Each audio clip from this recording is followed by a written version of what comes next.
Welcome to Short Course, episode 112, for October 6th, 2023. I'm your host, Ben Barry.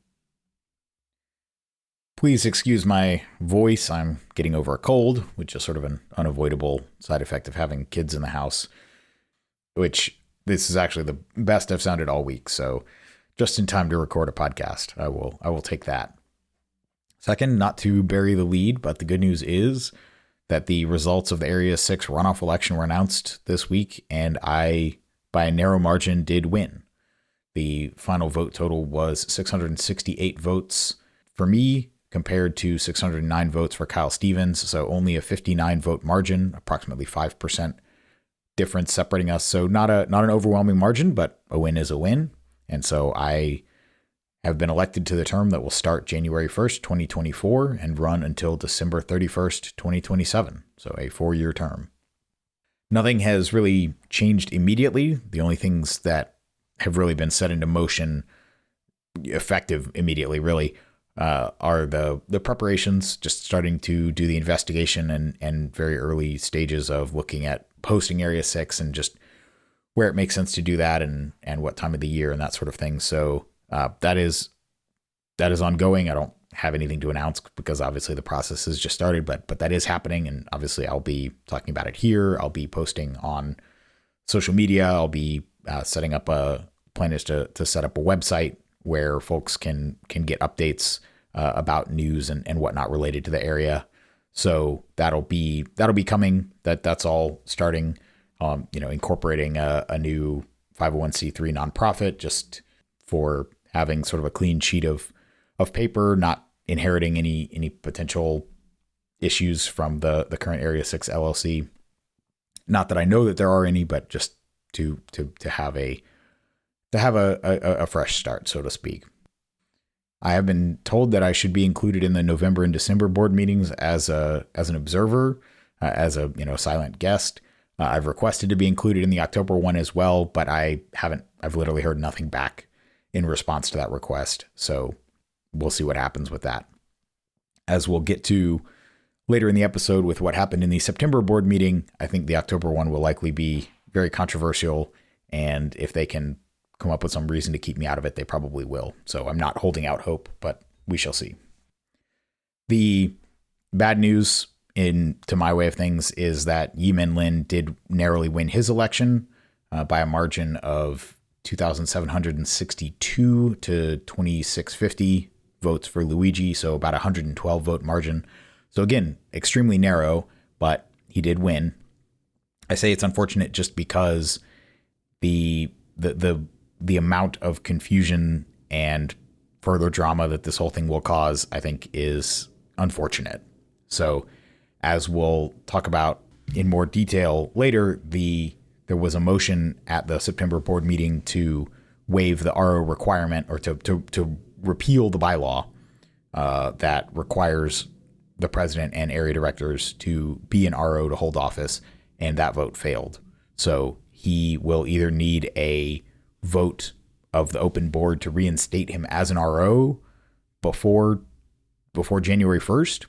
If the board does not vote in that way, then per the bylaws on January 1st, he will automatically resign, and whoever the vice president is will become the interim president until a new special election is held for a new president to serve out the remainder of the 2024 to 2027 presidential term.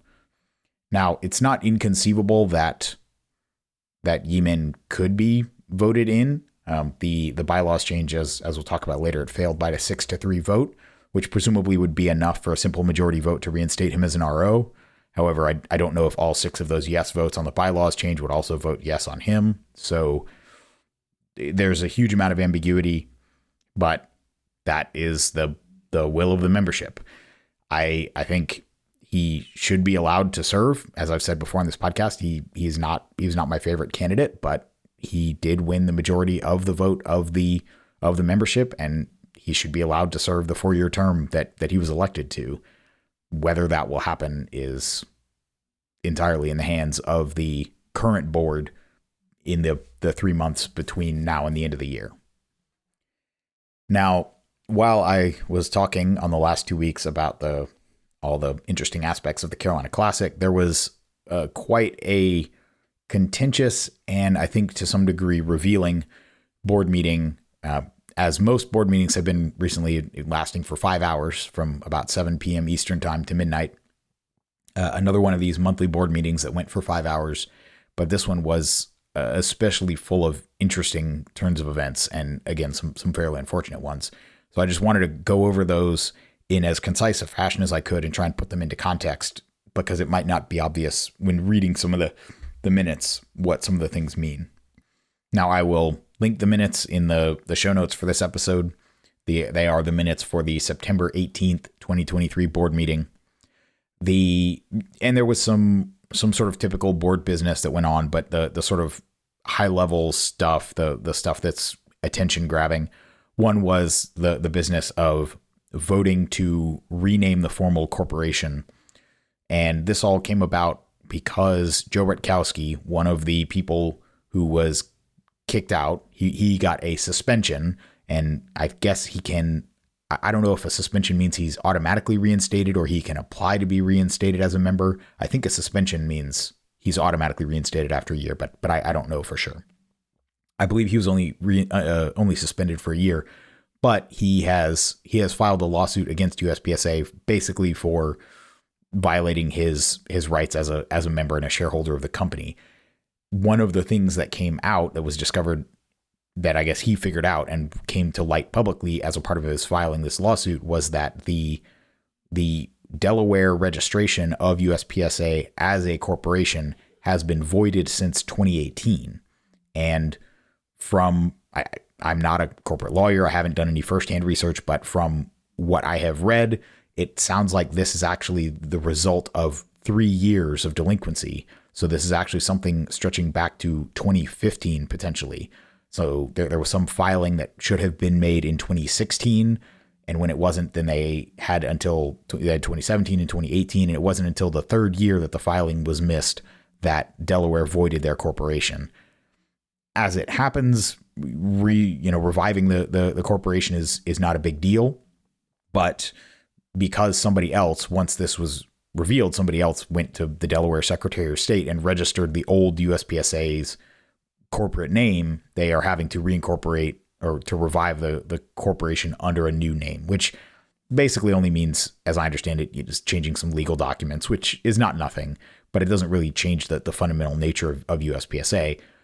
What is more alarming is the fact that depending on what the action was and when it fell through the cracks, it was somewhere between 2015 and 2016 that whatever the filing was that needed to be done was not done. And so it's been 7 or 8 years that we have been out of basic compliance with corporate law, and whatever's been happening at headquarters, they have not been keeping up with even this basic step. So obviously there's some long-standing management issues. I mean, this precedes most of the current board members, although not all of them. Some have been on the board since that time.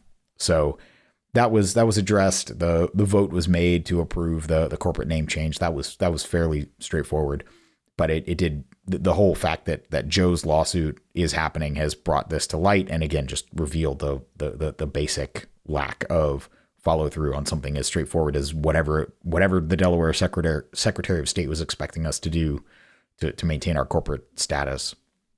The second thing that was somewhat eventful or contentious was the vote on this bylaws change. So to change the bylaws, it has to be mentioned at one meeting, put out to the membership, and then voted on at a subsequent meeting. And when I saw this mentioned a few weeks ago, I said on the podcast, yeah, I think this will probably pass. I don't really see it being an issue. And as it turns out, I called that one quite wrong. So for context, when Foley was removed from office in August of 2021, the board then went into the process of significantly revising / rewriting the bylaws. One of the things they did was splitting the president into, from being a full-time position into the full-time managing director, and then having this part-time ceremonial president, which was sort of a return to the pre-2016, pre-Mike Foley days, when USPSA had a president and an executive director. Basically the same idea. You had someone who was the full-time employee just trying to keep the trains running on time. And then you had the president that was in charge of kind of strategic initiatives and growing the sport and all that stuff. So in that was sort of the main crux of that bylaws rewrite. They did a bunch of other stuff. And one of them was actually raising the threshold for changing a bylaw, which obviously they had to pass the current threshold to pass these bylaw changes, raising the threshold from a 2/3 supermajority to a 3/4 supermajority. So in practice, that means going from 6 out of 9 votes to 7 out of 9 votes. Ironically, this bylaws change got 6 out of 9 votes, the bylaw change to waive the RO procedure. So if that bylaw had not been changed to raise that threshold, then that would have been met. So it seems like kind of an arcane thing to go from 2/3 to 3/4. But in this case, that recent, 2 years ago bylaw change made the difference between the measure passing and failing. And again, what was being voted on was simply removing the line that said the president and area directors have to have a current valid range officer certification to be on the board.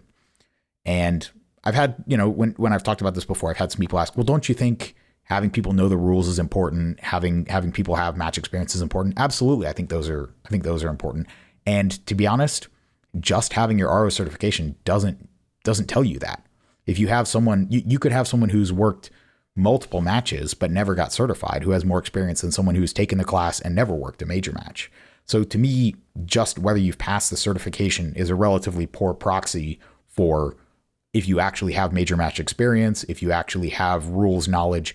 To me, the voters should absolutely evaluate candidates on those criteria. But this pass-fail requirement that you have this certification, which basically does not require you to actually work major matches, I think it would be interesting to have a discussion about whether being a certified RO might actually, have some requirement to actually volunteer, not just take a class and pass a test, but that's a completely different discussion. But to me, even what mild benefits the RO requirement had, I think, as we've seen with the Yemen debacle, the costs are too high. The ability of, even if it's something as simple as just getting busy and forgetting to renew your RO cert. I mean, I just did mine, but things happen. I could imagine somebody going through, some kind of phase of life or something, and they forget to recertify, and then they get kicked off the board because they're resigned by default because of this bylaw that says if you don't comply with the terms, you're resigned by default, which when that bylaw was added, the only way that you could really be resigned would be to move out of the area that you lived in. Everything else, like being a life member, being a citizen of the US, those were not things that you could stop being. I mean, I guess if somebody renounced their citizenship, they would stop being eligible to be a board member. But it's, the bylaw about automatically being resigned if you no longer meet the conditions was a very strong bylaw written when the conditions to be a member were different. Anyway, to me, the way I see it, there's really only 2 reasons to keep this bylaw on the books. 1, to keep E-men out of office, or 2, to preserve the power of DNROI to take someone's RO certification to take them out of office. Those are really the only 2 reasons to keep it on the books. That's just my opinion. That's how it looks to me. I'm open to having my mind changed, but that's how it looks to me.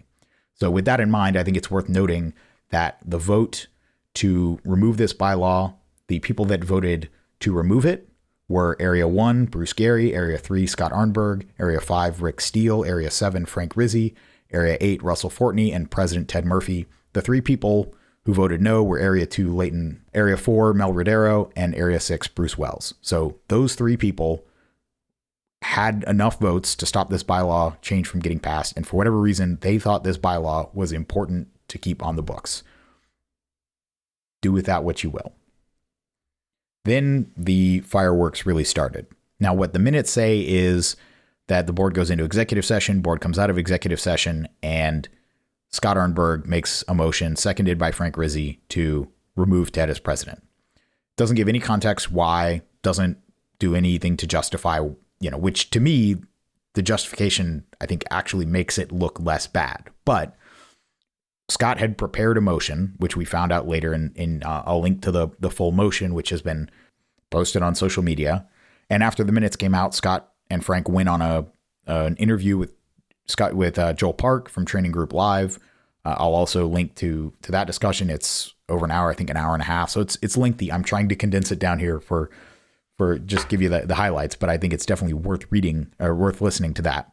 But what Scott explained in the podcast and what he explained in this motion over multiple paragraphs was that the board had unanimously voted to move the corporation's financial assets to a financial advisor that A, would charge them significantly less, so basically cost them less money to just hold the money, and B, spread the money out across multiple accounts so that they were all each individual account was under the FDIC insurance limit, so that if a bank were to fail, USPSA wouldn't lose its whole nest egg. Both of these things were fairly uncontroversial. The board voted unanimously to approve this. Scott, as the chairman of the finance committee, apparently sent the paperwork to Ted to sign, and Ted was refusing to sign it. And in Scott's view, Ted was now failing as president to discharge his fiduciary duty as president to fulfill the duties of his office. And Scott made the motion to remove him on that basis. Now, again, all that appears in the minutes is Scott made this motion. And what happened when the motion was made is because the president can't chair a meeting where he is also being brought up potentially to be removed, he relinquished the chair to the vice president, which is the protocol, in this case, Area 2 Layton. And Layton, as acting chair of the meeting, ruled the motion out of order because it wasn't on the agenda. Now, I am not yet an expert on Robert's rules. I am starting that process because it will be very important to being an effective board member. But from what I have seen, not being on the agenda is not one of the reasons that a motion can be ruled out of order. So doing that was not really following parliamentary procedure. But as if that weren't enough, so Scott makes the motion, Frank seconds it, it's ruled out of order. That's the end of that. Ted takes the chair of the meeting back. They go into executive session for 15 minutes. They come out of executive session, and immediately Bruce, Area 6, makes a motion, seconded by Layton, Area 2, to remove Scott as chairman of the finance committee and replace him with Area 8, Russell Fortney. Now, you might think to yourself, well, that's not on the agenda either. How is that in order? That's not the standard that was used here. It was that motion was allowed to be voted on, even though it was no more on the agenda than Scott's motion. And obviously, the nature of taking someone who is a financial expert in his day job, that is the expertise that he brings to the board, and in what looks like direct response to him making this motion to remove the president, removing Scott from his position of, the little bit that he has actually been given by the board as being the chairman of the finance committee. They didn't at the moment try to remove him from the board entirely, although I think that's probably coming, or at least some attempt in that direction is probably coming. But in the moment, they did just vote to remove him as chair of the finance committee. And I think this, again, is a very instructive vote to look at the totals. So the vote to remove Scott and replace him with Russell, who, as far as I know, has no direct sort of financial experience. He's probably has an average level of, just being a normal person who doesn't have a job in finance, but he's definitely not objectively more qualified than someone like Scott. And ironically, spoiler alert, Russell voted no on the motion to put him onto the finance committee. So he wasn't necessarily in favor of this either, but they wanted to put someone else in Scott's place. So the yeses on this were Area 1, Bruce Gary, Area 2, Layton, Area 4, Mel Rodero, and Area 6, Bruce Wells. So basically the same three that voted no on the bylaw change plus Area 1. Those were the four yeses. The three no's were Area 5, Rick Steele, Area 7, Frank Rizzi, and Area 8, Russell Fortney, with two abstentions, Area 3, and the president. Now, the president votes last. He could have voted no and brought it to a tie, which, again, in my very tentative beginning understanding of Robert's rules, would cause the motion to fail. He did not do that. So the motion succeeded by a vote of 4-3, and Scott was immediately stripped of his committee assignment. And then the board devolved into another 30 minutes of executive session and then adjourned with no further votes taken. So obviously some pretty eventful happenings at that board meeting. What I think is possibly more concerning is that since then, Practical Shooting Insights has been publishing some more leaked emails, including one in particular from Leighton to Frank that looks to be, it looks like it is basically making a number of accusations about acting in bad faith and trying to harm the organization, which to me looks like they may be trying to build the case in the waning months of the year to try and remove either Frank or Scott or both from the board. Now, what is interesting is the Bylaw 7.7, which pertains to removing a member from the board, says that, and it seems like a pretty high standard, it says that a 3/4 majority is required to remove a member from the board. And the bylaws clearly state that the member being voted on should withdraw from the meeting before the vote is taken, which means you don't get to vote, you don't get to be one of the no votes on your own removal. And so once you are gone, there are 8 votes remaining. And so there need to be 6 yes votes to remove you, which means with you out of the room, you need 3 people to make it a 3-5 vote. You need 3 people willing to vote no on removing you in order to stay. So as a board member, you basically need 3 people other than yourself who you know will vote no on any motion to remove you to feel confident that you cannot be removed if a 7-7 vote is called against you. So again, but it seems like a pretty high bar to need a 3/4 vote in the affirmative to remove someone. But the fact that someone doesn't get to be one of the no votes against their own removal actually tilts things quite significantly. So is it possible that we could see a 7-7 vote in to remove Frank or Scott, based on some of these charges that are being lobbed around about, maliciously trying to make motions or having meetings outside, using outside counsel, drafting motions and having them prepared and, wanting them entered into them. I mean, all this stuff that's being thrown around, it's gotten pretty heated. And we'll see, but I think the fact that at the very least, they probably know that I would vote the opposite of the way the current Area 6 director voted in most of these votes, that swings things. And so are they going to try and do things before the end of the year? We'll see. Will me talking about this on the podcast basically damage my chances of actually getting invited to be an observer in any of these meetings? Maybe. I mean, I am only reporting on things that are open knowledge. I have no confidential information. These are all things that are in the minutes or otherwise public information that has been leaked and is publicly available to anyone that wants to go looking for it. And I would have to be preposterously stupid to come on this podcast in a later episode and talk about something that wasn't public and that I only would have had through access to being on a board meeting. So I have no plans to do that. I have every plan to stay on the board. But if even just talking about information that's available to everyone and trying to condense it into a form where people can be informed in a brief 25-minute chunk like this is enough to raise the ire of the board, then I don't know what else to do. I'm just trying to take what I know, condense it down, give it to you, the members, and let you decide what to do with it. And that's the best I can do. So, like I said, I'll have links to all this information that's out there. You can look for yourself. You can see if I'm blowing things out of proportion or exaggerating. You can read Scott's motion for yourself. You can hear it in his own words why he brought the motion. Don't just take my word for it. But hopefully, if all you have is 25, 30 minutes a week to stay up to date on some of these things, hopefully this has been a concise summary of what you need to know and giving you some context for some of the discussions that you're probably seeing online. So that wraps up this episode of Short Course. My email is ben@berryshooting.com. Talk to you next time.